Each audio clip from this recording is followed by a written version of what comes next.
Hi, I'm Bill O'Reilly. Thanks for watching us tonight. Power! That is the subject of this evening's Talking Points memo. As predicted in my newspaper column, which you can read on BillO'Reilly.com, extremists on both the right and the left did not like my interview with President Obama, but for far different reasons. On the far right, many folks simply despise the president and want him disparaged at all times. But on the far left, this is about power. They are losing it. The uber-liberal coverage of my interview is nothing short of hysterical. AOL.com reported that I interrupted the president 20 times in 15 minutes. Now that figure has risen to 42 times in some crazy left-wing forums. By tomorrow, I will have bound and gagged the president during the interview. Now, I really got a kick out of my pal, Bill Maher, telling the world that he was offended by the tone of that interview, that I was far too aggressive with the president. Bill Maher said this. Bill Maher was offended.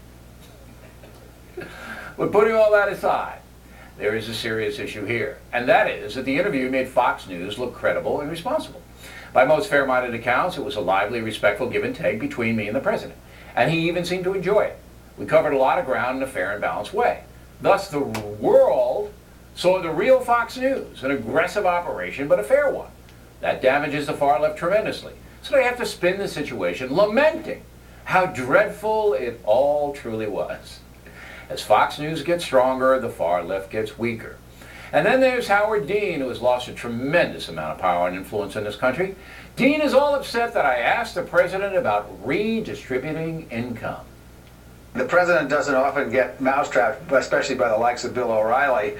But he did get mousetrapped that time. O'Reilly laid out a proposition, that is, we shouldn't have redistribution. That's what governments do, is redistribute. The purpose of government is to make sure that capitalism works for everybody, not just for the people who can run roughshod, as they do often in Washington by throwing, and as the chamber has, by throwing their money around. So that, he missed that one, because O'Reilly framed a proposition as the right wing so often does. The president didn't see the frame and answered the question straight up. As he should have. For the record, Dean is absolutely wrong that the purpose of government is to make sure capitalism works for everybody. That is insane.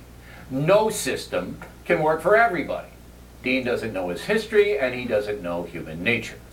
So the bottom line here is that power is shifting in America away from the left-wing zealots and toward a more moderate traditional approach to problem solving. I believe last Sunday proved that. And that's a memo. Now for the top story tonight, reaction. Joining us from Washington, radio star and Fox News analyst Laura Ingraham. So, Ms. Laura, do you agree that the far left is furious that the interview was a success for Fox News? Well, first of all, who needs Adam Smith and Milton Friedman when you have Howard Dean? Okay? I mean, the idea that capitalism is about making sure that everyone is financially successful is in and of itself a great laugh line, and Bill Maher should use that in his next stand-up routine. But Bill, just because, you know, we here in Washington, we love you so much, we decided to go through a couple of the craziest left-wing websites, and one of them, and probably one of the most popular ones, in the last, I think it's 17 hours, they have mentioned Fox News, I kid you not, and you're usually mentioned, in the interviews mentioned, and many of them, 17 times. Okay? 17 hours, 17 times. The left doesn't know what to do with liberalism because it's kind of not working on a whole host of issues.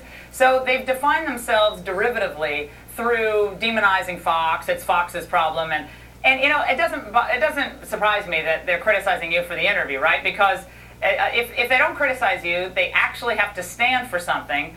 And that something, as we're seeing in the latest poll that just came out today about deficit approval, the president only gets 27% approval on the deficit. Liberalism is getting really hard to defend. So the default position is Fox News is mean to the president. Fox News is awful. Fox News is terrible. Fox News doesn't get its facts right. I say to my liberal friends out there, why don't you try something novel? Propose some ideas that actually grow the economy and inspire people. Find your own new liberal Ronald Reagan and see how that works out for you. But the whole Fox News bashing, it just is. I think it's more than that. I think it's a nightmare. This is such a nightmare for the uber left. The New York Times just ignored the thing entirely. Okay, that gives you a tip off. All right, so the Washington Post pretty much ignored it. It's a nightmare because the world was watching, and tomorrow we'll have the exact amount. They say 17 million people. That's not true. Yeah. All right, we'll have the stat for tomorrow. But above that, everybody watched it on the internet. I mean, clips and the interviews all over the place. So I submit it's the most watched interview of all time. I can't back that up and quantify it, but you've got to just look at the internet carrying this every place in the world. Right, but here it is. Here it is. This was a success. This was a huge success for Fox News. And it takes away all the lies and propaganda that these people, as you just pointed out, trade on. They wouldn't have anything else to talk about. Yeah. Okay? Well, Bill, day in and day out. But the odd thing about this, and look, one of the headlines is O'Reilly's officially in denial about Fox News' crusade against Obama. But Bill O'Reilly proves he's not worthy to kiss President Obama's shoe, which is kind of interesting. That's like eighth grade correct. stuff. Yeah. That's like eighth grade stuff. But what if I'm a liberal, and thank goodness I'm not. I pray to God every day and thanking him I'm not. But if I were a liberal, I actually would be pretty happy about the interview as it came off if I'm liking President Obama's policies. And I'll tell you why.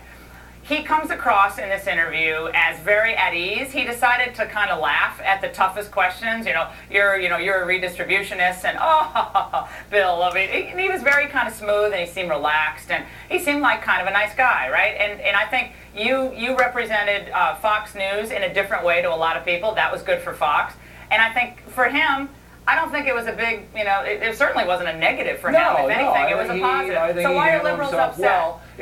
But look, it really doesn't matter to the left whether President Obama handles himself well. I just don't like you. They're going to say, they're always going to say he did or he wasn't left-wing enough. It's either he's the greatest guy or he's not left-wing enough.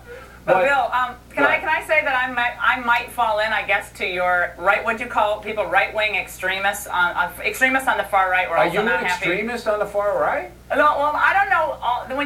Every time you say that, I don't know exactly who you're talking about. You know who I'm talking about, No, I Ingram. don't. Come on. No. All you got to do is listen to talk radio. O'Reilly. All you have to do is listen to talk. I'm not going to mention these guys' names. You came on my show. Did you? You came on my show Monday. But I don't consider you a right-wing extremist. I don't consider you that. But I'll tell you, the ones that I liked a lot of this interview, and there was a lot of great stuff that came out of it, and we learned a lot. The way he moved, the way he reacted, all of that was interesting.